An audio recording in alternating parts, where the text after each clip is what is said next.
This is still more of the lion's mane. However, instead of from the liquid culture, he also gave me like a little cup. You might kind of see these cups very similar to a fast food restaurant where you like Wendy's or something where you put your ketchup in to take with you. Little sample plastic cup, but they're kind of DIY petri dishes. So it's got some agar in there, and then he put the lion's mane culture, put the lid on it, sealed it up, and is letting that grow out. He gave me one of those. I just took the tip of a knife and tried to get this. I tried to get just the mycelia, but you can see the brown color, I believe, is part of the agar as well. I really couldn't separate them uh, very easily. And I put it on the slide and then kind of pressed it down because it was going to be too thick. So I just took a piece of the Kimtech wipe on it, pressed it down, not enough to break the slip cover, but enough to kind of flatten it out so that maybe we can be able to see through it a little bit. Um, we are starting as usual at 4 objective, which is 40x. And just right off the bat, let's go ahead and do the epifluorescence. And normally I wouldn't do that at 40x because you wouldn't be able to see a whole lot because we're zoomed out too far. But with this big of a sample, and I might even at some point, instead of my own curiosity, do just the pure agar without any of the mycelia in it to see whether it glows or not. But this appears to be the actual mycelia that is glowing. So we'll go back. And there's not a whole lot, especially at this resolution. I mean, I just got the smallest piece that I could here. Let's go over in this area. And so we're at 4x, or 4 objective, 40x. Let's go to the 10x, which would be 100.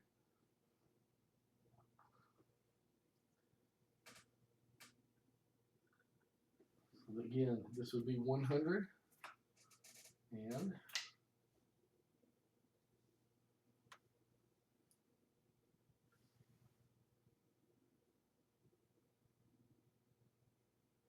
again, I am on the LW Scientific I4 Infinity with the LW Scientific Lumen Epifluorescence. And I have a BioVid camera. It is connected HDMI out. So instead of USB, it's an HDMI connection going from the camera directly into an AverMedia HDMI input card. So I'm not using an external box or anything. I have got just like you would put in a sound card, another display card for gaming or whatever. This is a dedicated HDMI input card directly to the motherboard on a pretty old Dell machine, but it's got plenty of RAM and all the hard drives or SD drives, so it's about as optimized as I can get this whole thing running Windows 11, I think. And I'm using Wondershare Filmora to capture. So I'm not using Top View or anything like that. This video capturing software for Filmora is just seeing this as a webcam, just like you would be using for Zoom or anything else. It just happens to be a LW Scientific BioVid 4K camera. But again, we're at 100x. There's just a lot of stuff in there, so you can kind of go out here in the area where maybe a little bit less congestion and can see more of the mycelial filaments. Okay, and now we're going to go to the 40 objective, or 400x.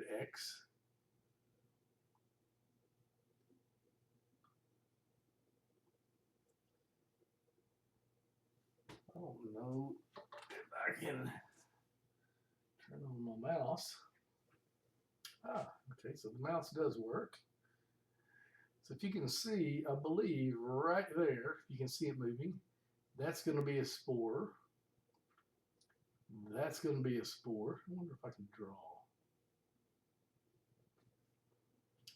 That's one good thing about doing this. There's actual software built into the camera, and I haven't played with all of it. I could probably need to do a whole course on some of this. So there's a spore. Yeah, so we've got a spore here. So we've got possibly a spore here,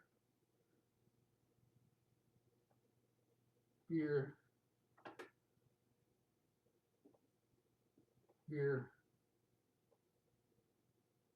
here, things like that.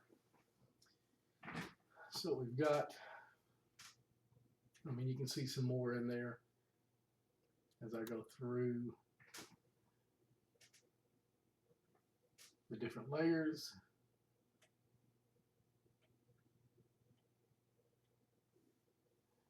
And the camera's trying to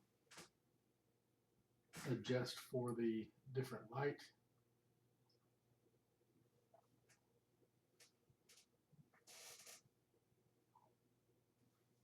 Get rid of my arrows.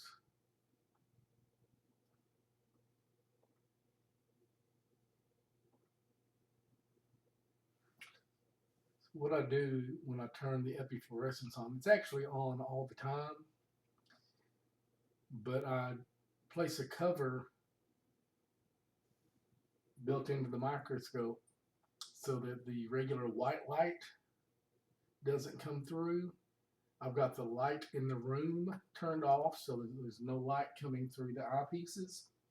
And then if you've noticed, a lot of microscopes have a light that come up from the bottom, and so that actually could come in and can contaminate and make it less visual. So I've just got some paper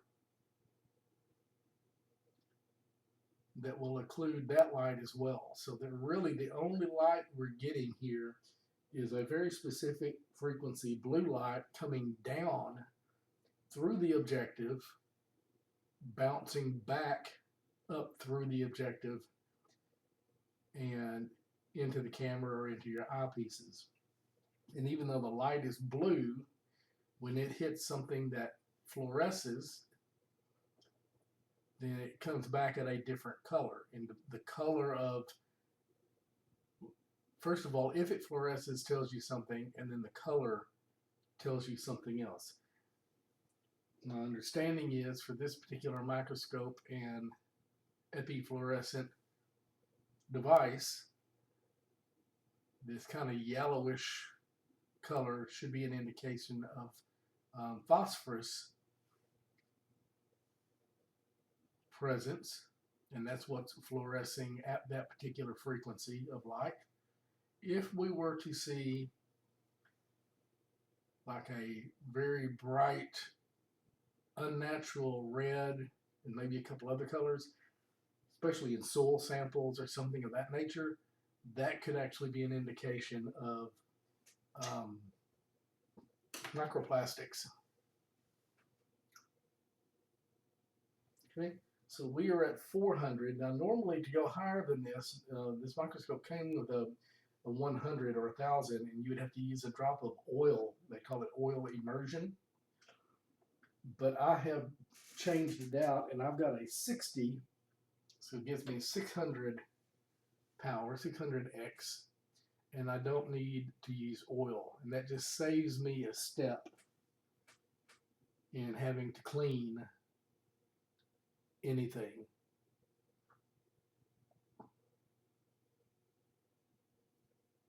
So I mean, we're just seeing just a real dense mat of this mycelia, all these different spores. I mean, and this is, again, it's lion's mane.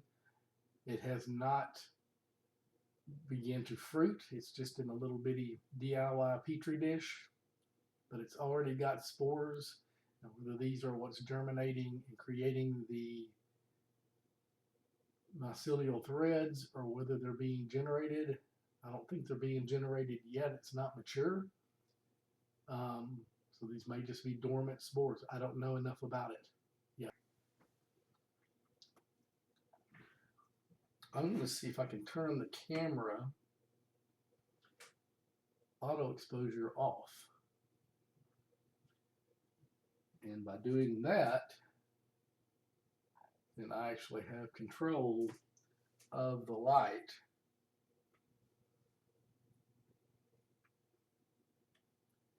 Whereas with the auto exposure on, the camera, every time I change the light level, it tries to adjust.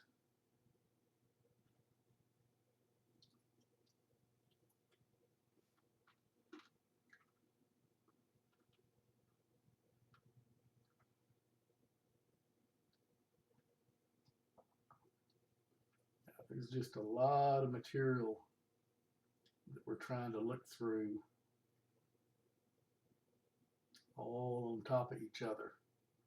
It's just kind of hard to see. Go back down to 400.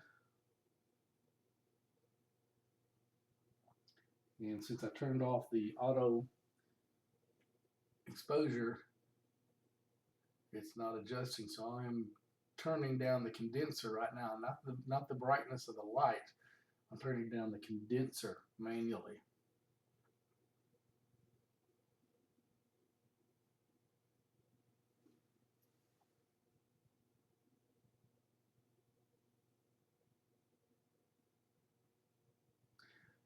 So this would be,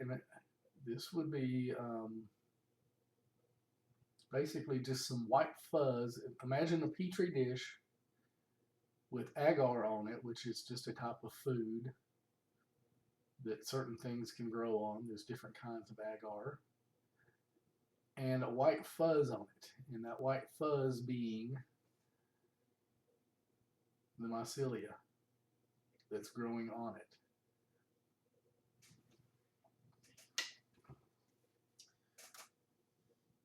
And we're just kind of playing with this. Just kind of playing with it. Kind of learning my way around what it looks like. Look at all the spores. Can you recognize them now? All those little spherical kind of looking things. What have I got going? I got a camera going off somewhere. Something's moving in view of a camera somewhere, alerting one of my security systems.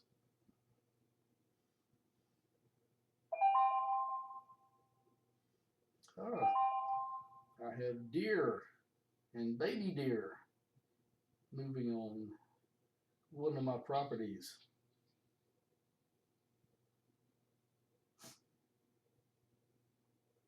Lots of baby deer.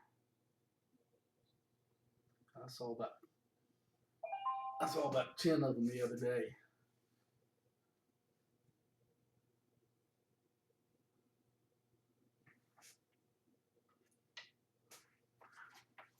I'm looking at that kind of clump right there.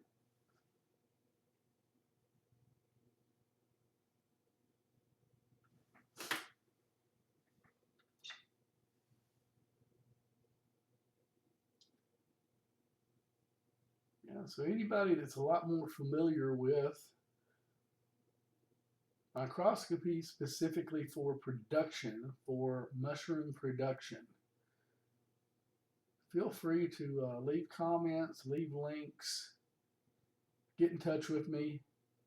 I'm trying to just add to my repertoire, learn what I'm doing, and maybe I can be of use to my new friend who's trying to make a living, or at least a partial business, out of growing actual healthy food and products for the local area, so that you're not always having to try to get some of these products, edible products, not medicinal. We're not doing medicinal or recreational. We're getting some of these products locally where you know who produced it, where they produced it, how they produced it, um, and supporting some of your local economy. Oh, that's cool. That almost looks like something from a science fiction.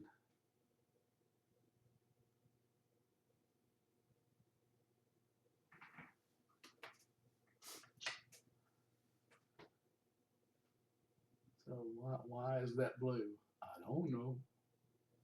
Oh, wow.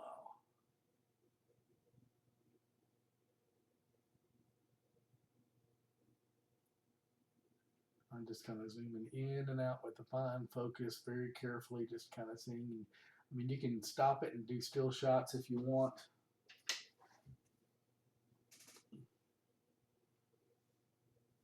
I don't know. That just looks kind of cool.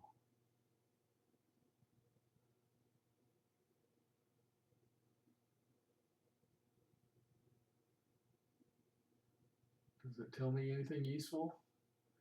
Not me necessarily, because I don't know much. I'm just a redneck.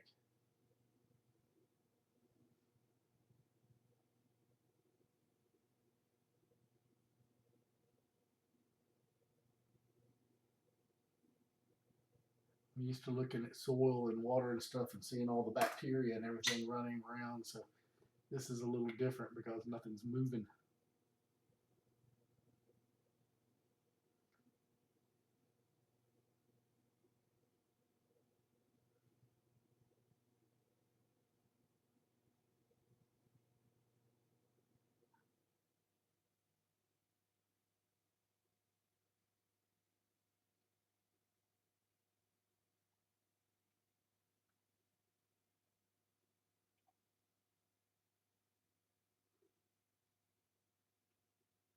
Again, we're at 400.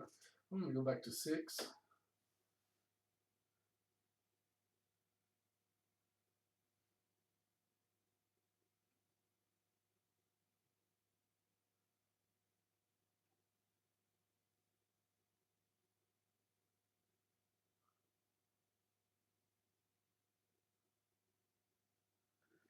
Curious if I unplug.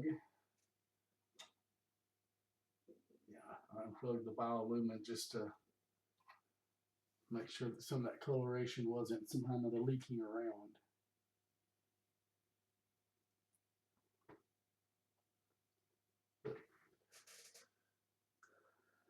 400, 100, close down.